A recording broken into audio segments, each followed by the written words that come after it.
तो types of production system. अब इस टाइप्स ऑफ प्रोडक्शन सिस्टम में हमारे आप देख रहे होंगे सामने लिखे हैं, एक कंटिन्यूअस या मास प्रोडक्शन है, जॉब और यूनिट प्रोडक्शन है, और इंटरमिटेंट या बैच प्रोडक्शन है। इनको अलग अलग जगह अलग अलग बुकों में अलग अलग नाम से दे रखा, कहीं पे इसको मास प्रोडक्शन का नाम दिया होगा, कहीं पे उसको कंटिन्यूअस प्रोडक्शन का नाम दिया होगा। दोनों एक ही चीज है। कहीं पे आपको यूनिट प्रोडक्शन होगा, कहीं आपको जॉब प्रोडक्शन होगा, कहीं इंटरमिटेंट लिखा होगा, कहीं बैच प्रोडक्शन होगा। तो जहां भी हो समझ जाइएगा कि मतलब एक ही है। ठीक है, अब इसको अगर हम डिफाइन करें, पहले इसका एक हल्का सा दिखा देते हैं कि मास प्रोडक्शन यानी कि कंटिन्यूअस प्रोडक्शन क्या होता है।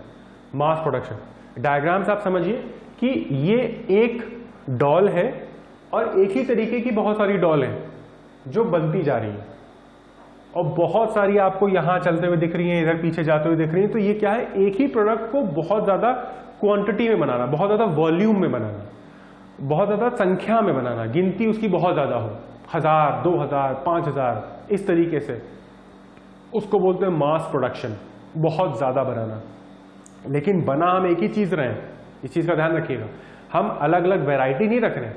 यहां तक ध्यान से देखिए, एक ही डॉल है एक ही तरीके की, और वो लगातार बनती जा रही है। तो यानी कि हमें पता है कि इसके बाल पीले होने चाहिए, इसकी नीली फ्रॉक होनी चाहिए, इसके टाई होनी चाहिए रेड, इसके जूते होने चाहिए, बस इतनी चीजें हमें चाहिए।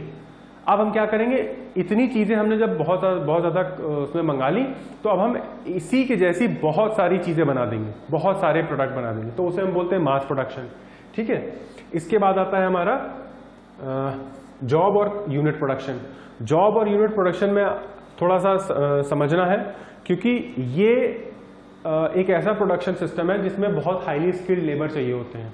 ठीक है, और हाईली इंजीनियर्ड लोग भी चाहिए होते हैं। ठीक, क्योंकि इनको एक काम सौंपा जाता है जो अलग अलग लेवल पे अलग अलग टाइम पर इस पर्टिकुलर काम को कर सके।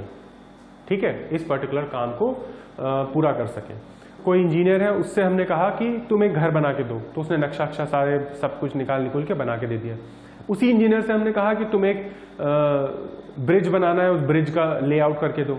अब तुरंत मकान से लेआउट कहाँ चला गया, ब्रिज पे। ब्रिज का पूरा स्ट्रक्चर अलग होता है और इसका पूरा स्ट्रक्चर अलग है। तो ये सारे स्ट्रक्चर अलग अलग है। अगर इन सारे स्ट्रक्चर को एक ही इंजीनियर से बनवाना है, तो जाहिर सी बात है हमें इन चीजों को ध्यान में देखना पड़ेगा कि वो पर्टिकुलर इंजीनियर उस पर्टिकुलर काम को कर पा रहा है कि नहीं कर पा रहा है, या वो सक्षम है उस काम को करने के लिए कि नहीं। इसीलिए जॉब और यूनिट प्रोडक्शन जो होता है, इसमें सबसे ज्यादा हाईली स्किल्ड लेबर और हाईली स्किल्ड इंजीनियर्स की जरूरत पड़ती है, क्योंकि ये इसमें वैरायटी हो जाती है काम करने की, अलग अलग वैरायटीज आ जाती हैं काम करने के लिए, बहुत सिचुएशन अलग अलग आ जाती हैं और चैलेंज आ जाता है। तो ये जॉब और यूनिट प्रोडक्शन थोड़ा सा ट्रिकी होता है, लेकिन होता बहुत इंटरेस्टिंग है। ठीक है, जैसे कि आप यहां देख रहे होंगे, ये एक पर्टिकुलर ब्लॉक बना हुआ है, सीमेंटेड ब्लॉक बना है। देखिए यहां पर ये सीमेंटेड ब्लॉक है। ठीक है, ये सीमेंटेड ब्लॉक उस पर्टिकुलर साइट पर ही बनाया जा रहा है जहां पर उसका यूज होना है। ठीक, जैसे एग्जाम्पल हम आपको दें, ब्रिज बनता है, जैसे मेट्रो के ब्रिज बनते हैं, या मेट्रो का अंडरग्राउंड अंडरपास बन रहा है, या ऊपर फुटओवर ब्रिज बन रहा है, या मेट्रो के पिलर्स खड़े हो रहे हैं। तो सबसे इंपॉर्टेंट ये बात होती है कि उस एक पर्टिकुलर इंजीनियर को ऊपर का नीचे का दोनों चीजें देखनी, कि हमें कंस्ट्रक्शन किस किस लेवल पे किस किस तरीके से करना है। ठीक है, लेबर भी उसी हिसाब से स्किल्ड होना चाहिए कि वो दोनों लेवल पे काम कर सके, जमीन के ऊपर वाले हिस्से पे भी अपना योगदान दे सके और जमीन के नीचे वाले हिस्से में भी योगदान दे सके। ऐसा ना हो कि सिर्फ उसको ऊपर वाला ही काम आता है, नीचे वाला काम तो भाई साहब जानते ही नहीं, क्योंकि सिचुएशन दोनों अलग है। जमीन के ऊपर जमीन के नीचे काम करने की सिचुएशन एकदम अलग हो जाती है, तो उस इंजीनियर को वैसे काम करना। तो यहां पर आप देखेंगे कि ये पर्टिकुलर काम उस पर्टिकुलर साइट पे ही कराया जा रहा है, क्योंकि इसमें बहुत सारी चीजों को इंक्लूड कर लिया जाता है। या तो ऐसा हो सकता है कि हम उसका ट्रांसपोर्टेशन कॉस्ट की बात कर रहे हो, कि हमें अगर ये वाला जो सिस्टम है, ये वाला सिस्टम एक पर्टिकुलर सिटी में बनाया जा रहा है, पर बन तो वो सस्ते में रहा है, लेकिन उसका ट्रांसपोर्टेशन बहुत महंगा पड़ रहा है कि उसको एक जगह से दूसरी जगह तक लाने का कॉस्ट बहुत बढ़ गया। तो होल सोल क्या हुआ, हमने इसको बनाया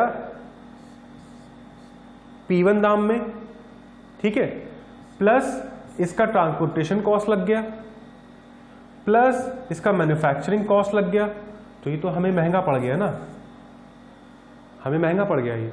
तो इससे अच्छा है ट्रांसपोर्टेशन कॉस्ट हटा दें, हम उसको ऑन साइट ही बना दें। मैन्युफैक्चरिंग के लिए हमारे पास लेबर है, उसका हम इस्तेमाल कर लेंगे, वही लेबर काम कर सकते हैं, वही लेबर की मैन्युफैक्चरिंग भी कर सकते हैं। अब हमारे पास सिर्फ उसको बनाने का खर्चा आया, यानी कि मटेरियल लाने का खर्चा हुआ। हमारे लिए क्या हुआ, ये बेनिफिट हुआ।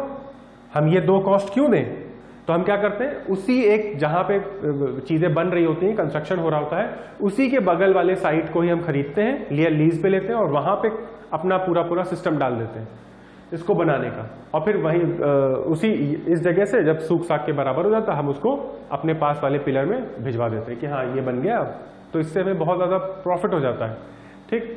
तो ये हो जाता है जॉब और यूनिट प्रोडक्शन में, ये हमारा जॉब और यूनिट प्रोडक्शन है, ठीक।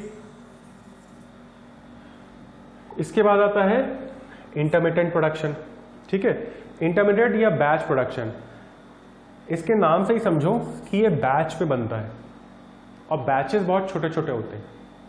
बैच का मतलब जैसे आपने कहीं कोचिंग में सुना होगा या स्कूल में सुना होगा कि 60 का बैच है, 30 का बैच है, तो 30 का बैच का मतलब 30 नंबर ऑफ स्टूडेंट एक पर्टिकुलर क्लास में रहेंगे, तो वो क्या हुआ, बैच, उसे बोलते हैं बैच, ठीक है।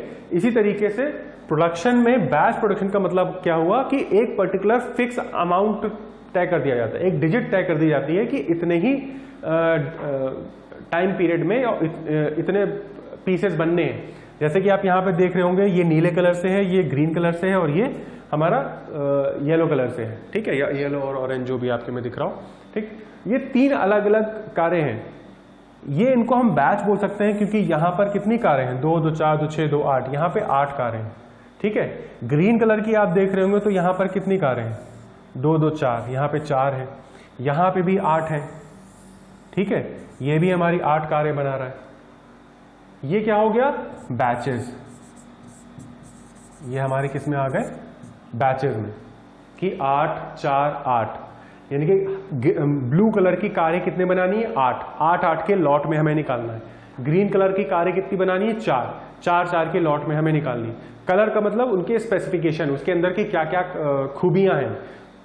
ब्लू वाली कार मान लेते हैं हम लोग की अपनी कमर्शियल, हमारी अपनी पर्सनल कार हो गई कि हम एज अ ह्यूमन बीइंग खरीद रहे हैं, तो उसके में इतनी चीजें होनी चाहिए, ठीक है। ग्रीन वाली कार मान लो हम कहें स्पोर्टी कार है, बहुत हाई एंड की कार है, उसमें इसीलिए उसको कम बनाई जा रही है, ठीक है, क्योंकि उसको महंगी कार को खरीदने वाले कस्टमर भी कम होते हैं, पर वो प्रॉफिट इसी में कमा लेते हैं, एक कार का दाम बहुत ज्यादा रख के, ठीक है।